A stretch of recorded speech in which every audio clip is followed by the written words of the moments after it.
To get soft and kissable lips, gently exfoliate your lips once a day by buffing them with a clean, damp washcloth.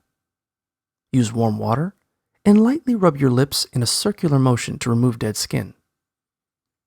When you're done, pat your lips dry with a clean towel.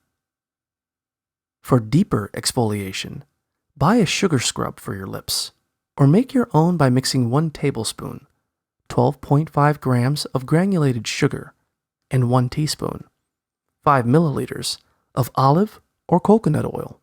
Gently massage the sugar scrub over your lips no more than twice a week.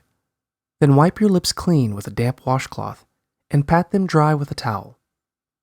Lock in moisture by applying lip balm both day and night. During the day, opt for a balm with added sun protection. Apply a deep moisturizer before putting on lipstick, and opt for moisturizing lipsticks instead of long-lasting ones, which can be harsh and drying on the lips.